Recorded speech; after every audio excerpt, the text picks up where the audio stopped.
TLO, what's poppin'? We are on Twitch. We are not live.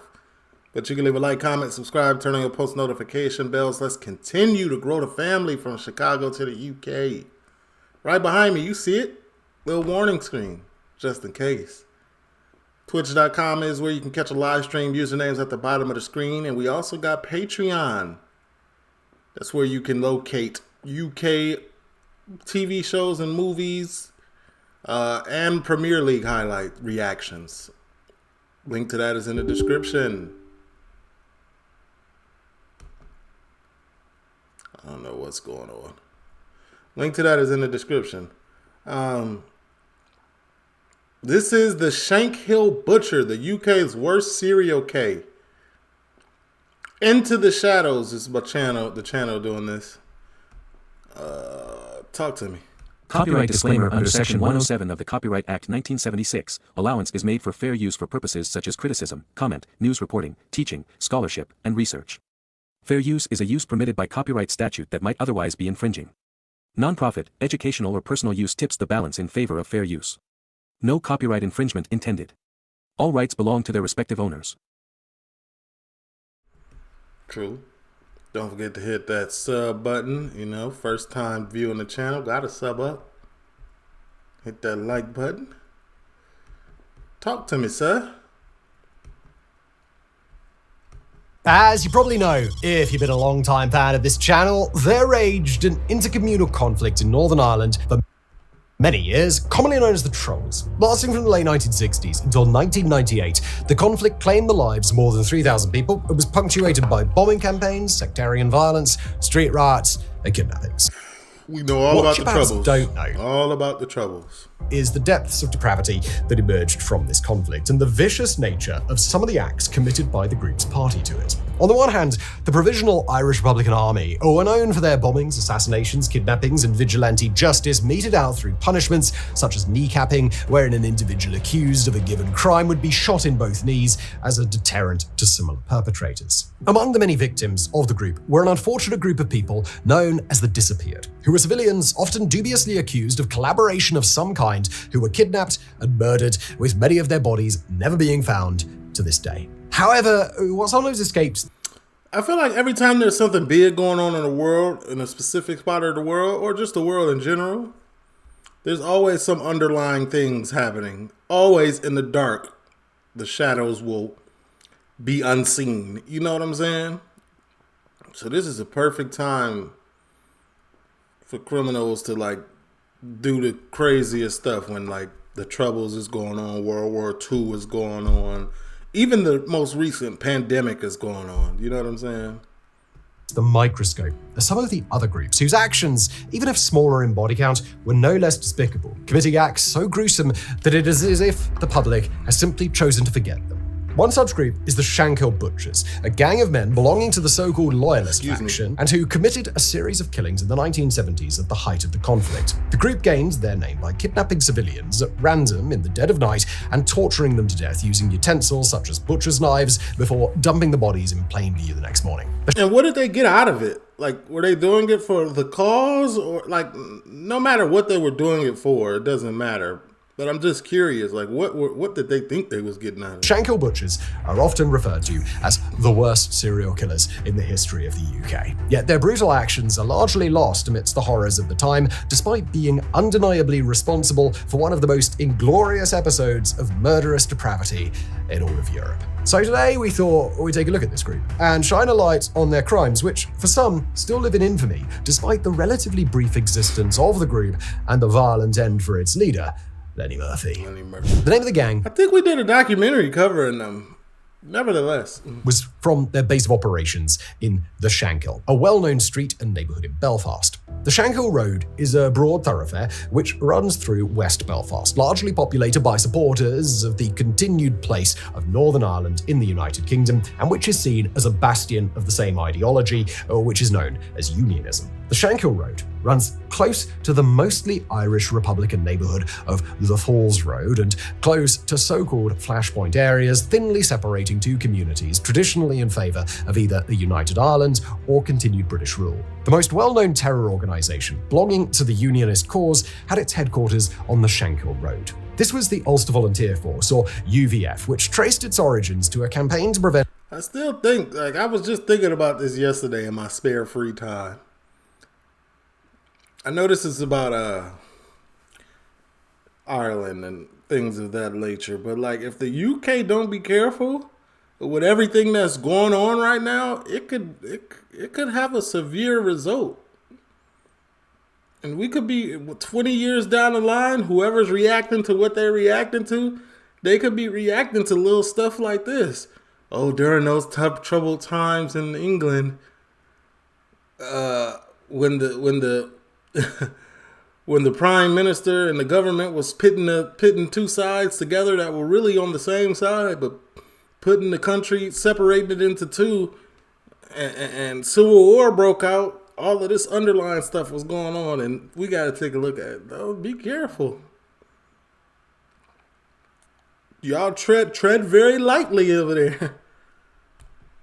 Ireland from seceding from the British Empire at the beginning of the 20th century. The UVF reformed in the mid-1960s, shortly before the Troubles began, and amidst the rise of a strain of unionism characterised by British nationalist fervour, which came to be referred to as loyalism. The group became one of the key players in the conflict as it spiralled out of control in the following decade. Its actions featured gun and bombing campaigns overwhelmingly targeted at Catholic residents of Northern Ireland and occasionally at Irish communities living south of the border. This included a double bombing attack in Dublin and the northern county of Monaghan in 1974, which killed 35 people and injured almost 300. And although the UVF's sworn enemy was the Provisional Irish Republican Army, IRA members constituted a minority of its victims, most of whom were instead Catholic civilians murdered at random, often in spree killings and attacks on bars and public houses. This was a practice in one way encapsulated by the longtime leader of the organisation, Augustus Gusty Spence, who declared in 1966, if you can't get an IRA man, get a tag instead, with tag being a common slur used against Catholics in Northern Ireland. However, I never even heard of that slur. I learned something new today, and I will never use it, but I'm just saying, never heard of it. perhaps the most grotesque of all these murders were killings committed in the 1970s by an offshoot gang composed largely of UVF members, a band of men whose sole and only purpose was to identify individuals they presumed to be Irish Catholics and to murder them. This group was the Shankill Butchers. Writer Conor Cruise O'Brien, in his foreword to Martin Dillon's landmark book, The Shankill Butchers, noted that amidst... No, that's far. You know what I'm saying? We're in a time where we label stuff as far right and far left. Now, that is far. You know what I'm saying? All the devastation of the Troubles, the Shankill Butchers stood apart. Even the Provisional IRA, for all their brutal crimes, never committed the kind of vile acts which the Butchers did. The modus operandi of the Shankill Butchers was quite simple. Members of the group would lie in wait at night in areas of North Belfast, waiting for male passers-by to walk past as they returned to their homes, often from nights out. They would then set upon their chosen victim, bundling into a car and driving off before killing them. Imagine being drunk on a night out, going home after you've had a great night, you know what I'm saying? Frolicking through the streets and getting kidnapped and shankilled. The intended victims of these murders were Catholics, seen with such a visceral hatred by many members of the gang and wider loyalist paranoics, seen with such a driving off before killing them. The intended victims of these murders were Catholics, seen with such a visceral hatred by many members of the gang and wider loyalist paramilitary organizations. The sites of the kidnappings were therefore streets which led towards predominantly Catholic neighborhoods under the assumption that anyone returning there at night was likely a Catholic themselves and therefore suitable for abduction. Of course, their selection of victims was about as sophisticated as the way in which those victims were then brutally murdered. It resulted that some of their victims were not Catholics at all, and several Protestants were subject to the barbarism of the group. Unfortunately, the group didn't seem to feel so blinded by rage, they attacking the wrong people. Well, the wrong people shouldn't be attacking nobody, but just dumb. That they could apologize and let the captives go, and so the Protestant victims of the Butchers met the same fate as the Catholics. The gang continued their murderous campaign for several years, beginning with the quadruple murder of the staff of a liquor store in 1975 and ending in 1977 after most of the gang were rounded up and ultimately jailed. With that said, some members of the gang also committed individual murders either side of this time period. In that 2-year period, 19 met their fates at the hands of the butchers, generally by having their throats slit, their wrists cut, or being bludgeoned to death in the shaded confines of areas nearby the Shankill Road. The most gruesomes. The identities The most gruesome of gruesomes. Wrist slit, cut, throat cut, or bludgeoned?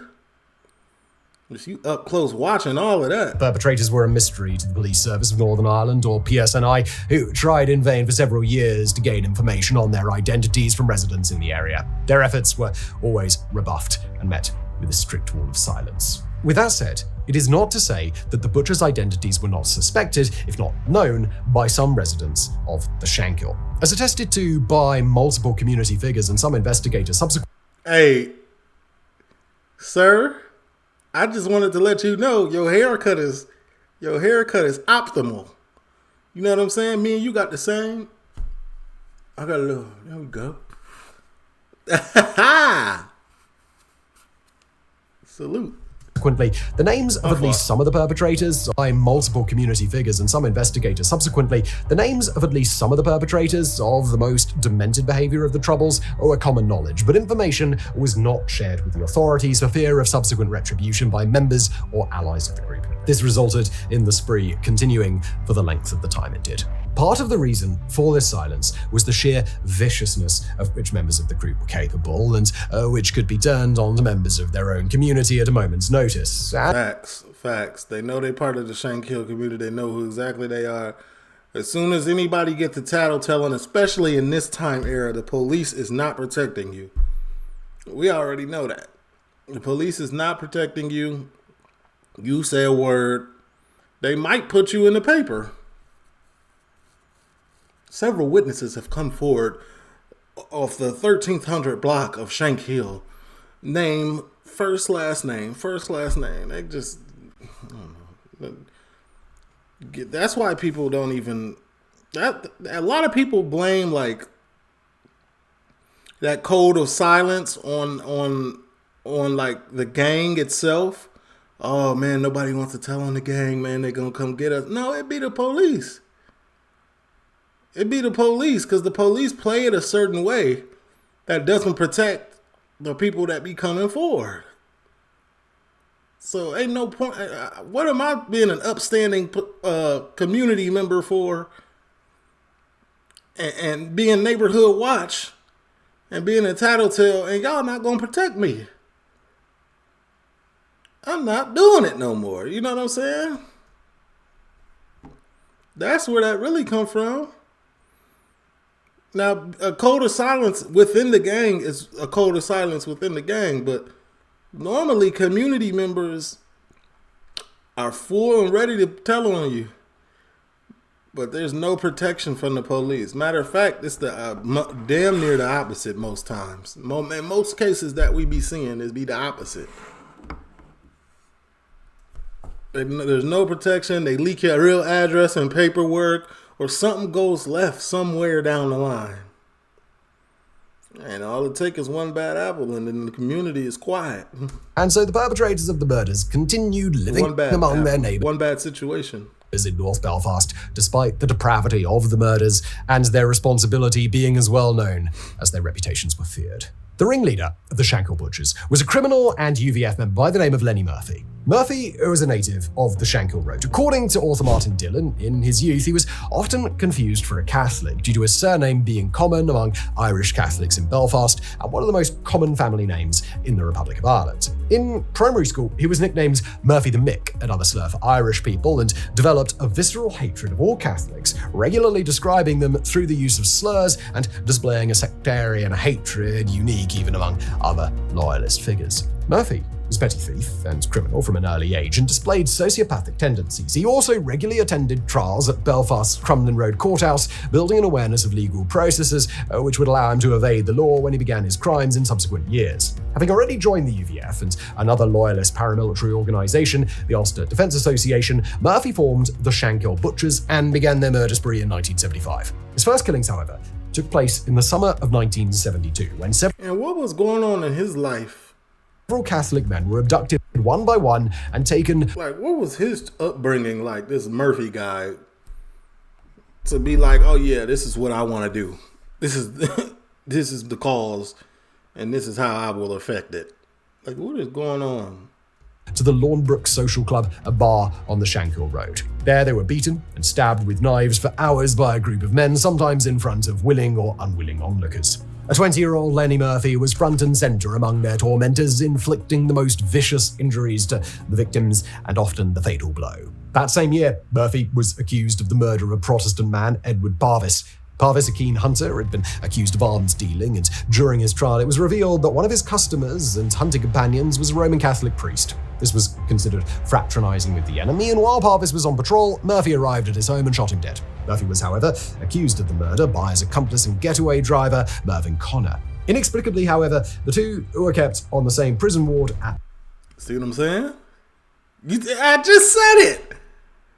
Mervyn Connor, his getaway driver, tricked on him. He was like, man, this is not what I signed up for. I can't do this. This is too much for my conscience. I'm telling. And in the return, first of all, Mervyn, you were a part of it. You knew the code. You still went against the grain. You should have went in there, no commented. But your conscience got the better of you. God was like, tail. And you did. None, whatever. But the police put you in the same... Come on, man. No protection for them. And you still went to jail. Let's backtrack. You tricked and you still went to jail. That's first and foremost. We all know that telling is not going to get you out of jail time immediately. It'll get you a shorter sentence, or you got to have a good lawyer or something. But anyway, you're still in jail, and these dummies put you in the same area as him. Driver Mervyn Connor. Inexplicably, however, the two... No protection. Were kept on the same prison ward at the Crumlin Road prison, and Connor was shortly found dead of cyanide poisoning, with a suicide note exonerating Murphy nearby. Of course. Another prisoner on the ward mentioned having seen Murphy enter the ward and force a pill into Connor's mouth while prison guards were on a break. That prisoner, shortly afterwards, was beaten to death. Another person. First of all, you in prison tattletelling. It's definitely a no-no. But nevertheless, you did so, and you did not get moved to PC or solitary confinement, and sayonara. Resultantly, the murder case fell apart and Murphy was soon back on the streets. He formed the Shankill Butchers shortly after, and the crime spree began. In 1976, I feel like there's never a benefit in opening your mouth. Those are the reasons right there. We just went through them. With the murders ongoing, Murphy was arrested when he returned to the scene of one of his murders to retrieve a handgun that he had left there. He was sentenced to 12 years in prison, beginning his term in 1977. All told, Murphy only served 6 years in prison before he was released. His crimes were nonetheless put to an abrupt end shortly after. Despite this, it is estimated that he murdered as many as 13 people in his life, including several during the brief period between his release from prison and his death. Yet Murphy was never actually charged with any of these murders. But Murphy quickly returned to murder. He was charged by a higher power. He is thought to have murdered 4 more innocent people in the time after his release, including one man, a mentally diminished individual, who wandered into the bar where Murphy was celebrating his release. The man died after having been beaten and run over several times by Murphy in his car. A few weeks later, he abducted another man who he tortured by pulling out his teeth with pliers. The victim was unrecognizable by the time his body was found. But Murphy had a lot of pent-up anger, too. He was getting it done until people was unrecognizable? Far from the only adherent to the worst depravity of the Butchers. Other key figures included his older brother John, suspected by some to be the true leader of the organization, as well as other members such as Sam McAllister, Robert the Basher Bates, and William Moore. Moore, in particular, was central to the... They all look like they chew tobacco. That's tough. Operation of the gang. He was a taxi driver, and it was his black taxi cab which was often used to abduct and murder the group's targets as they walked home late at night. Moore had also worked in a meat packing plant and therefore had access to butcher's knives, which were later used to carry out the killings. It was, moreover, he who became the leader of the gang when Lenny Murphy was sentenced to prison, and under his leadership, the killings continued with as much vigor as before. All told, there were around 20 members of the gang, most of them men in their early 20s and petty criminals, with the oldest member of the gang being 31. You know, like, we don't even hear about too much stuff like this no more, but it's probably going on. We just don't know. When the group formed. It's likely that some of the participants in the gang's activities were never identified and therefore never paid the price for their actions, despite the brutality that they participated in. In total, the Shankill butchers murdered at least 23 people. Of these, 15 were Catholics and 8 were Protestants. 3 victims were members of loyalist paramilitary organizations killed by members of the butchers in disputes. The remainder were all civilians, with none having well-defined links to terrorist factions. None of the dead were members of the IRA.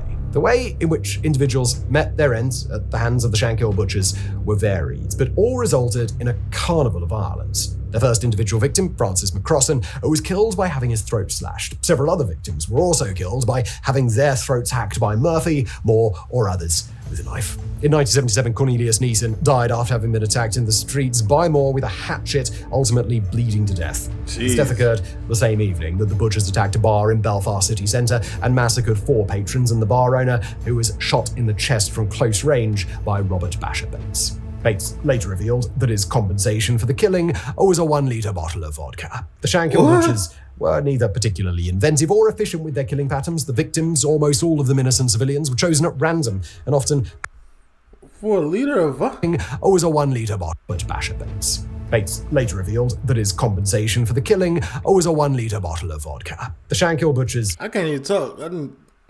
I heard in Chicago, them young people be doing it for a Louis belt, for an outfit back in the day. So not no more, but back in the day.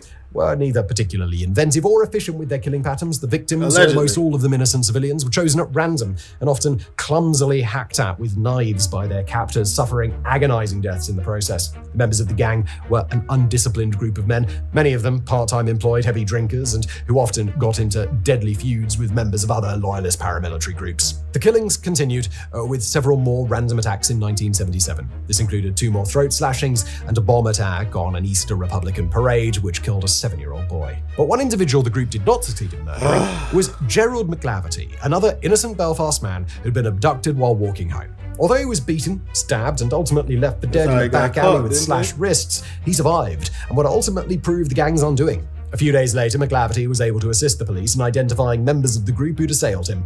After a quick escort around the Shankill Road, he identified several, including Basher Bates, who, perhaps unsurprisingly, lingered in plain sight.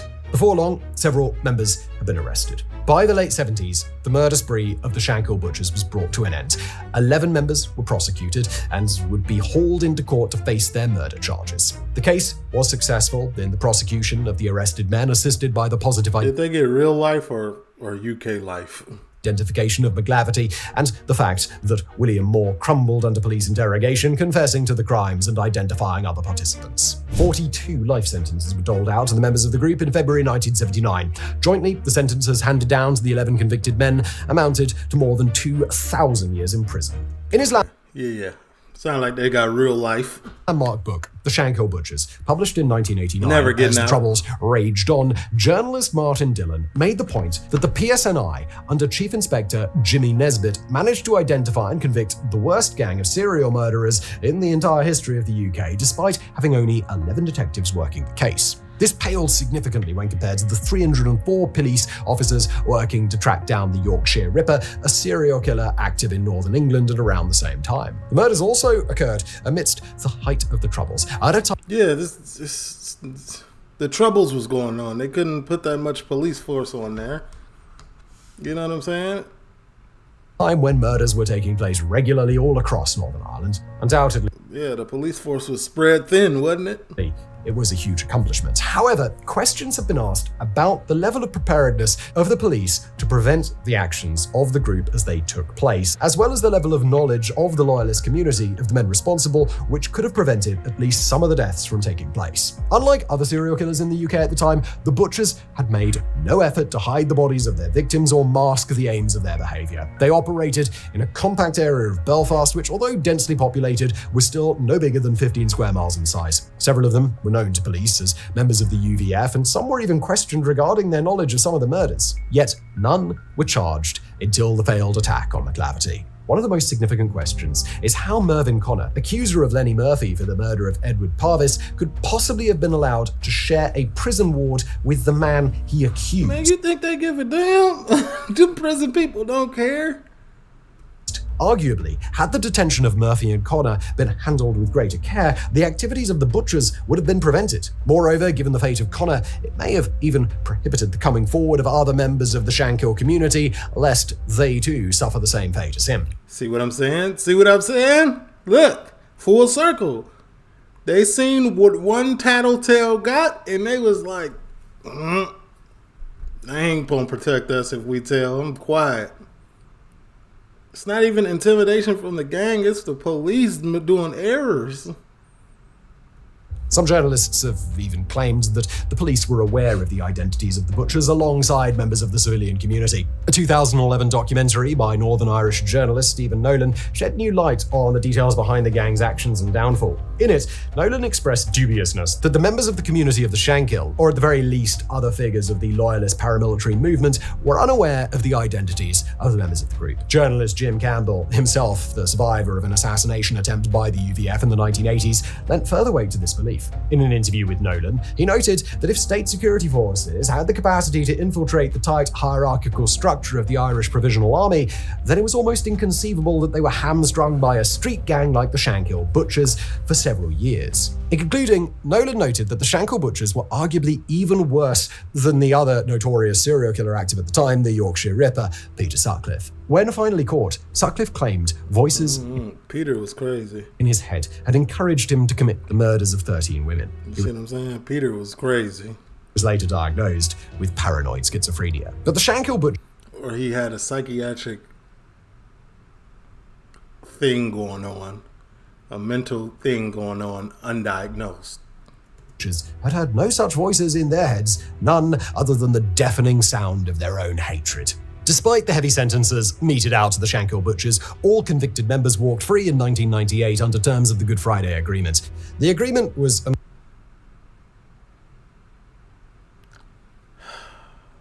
multilateral treaty signed by most of Northern Ireland's political Serial killers who got 2,000 plus years free.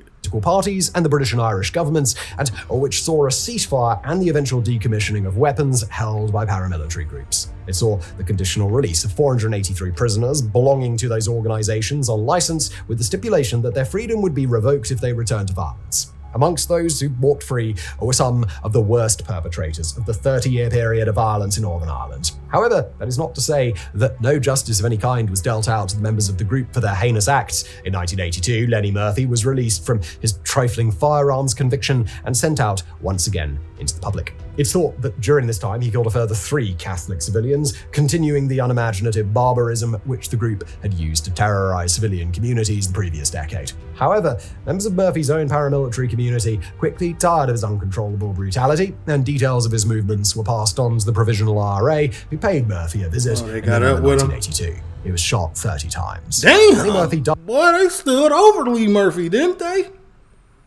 They couldn't stand, bro. They stood over him. They rebooted bro computer. They knocked his noodles off. They stuffed bro taco, didn't they? 30 times? died, never having been charged for any of the 13 murders which he is suspected of having committed. He was buried at Carmody Cemetery, the same cemetery in which one of his Catholic victims was buried after a UVF funeral. His headstone bore the inscription, "Here lies a soldier," the title of a popular unionist song, although Murphy never served in the military or even killed anyone who was in a realistic position to fight back. Despite all their victims, nobody from the Shankill Butchers is known to have targeted even a single confirmed member of a Republican paramilitary group, despite these being their declared arch-enemies. The older Murphy brother, John, also didn't outlive the troubles. He died in a car accident in Northern Ireland in 1998, only 1 month before the Good Friday Agreement took effect. Can't escape faith. Basher Bates didn't fare much better. After his release, he was swiftly murdered by the son of a loyalist paramilitary member, whom Bates had himself murdered in 1977, shortly before his arrest. Bates's funeral Spun on him. The get back was crazy. Got back for his pops, didn't he? Go back. military member, whom Bates had himself murdered in 1977, shortly Get back got no time.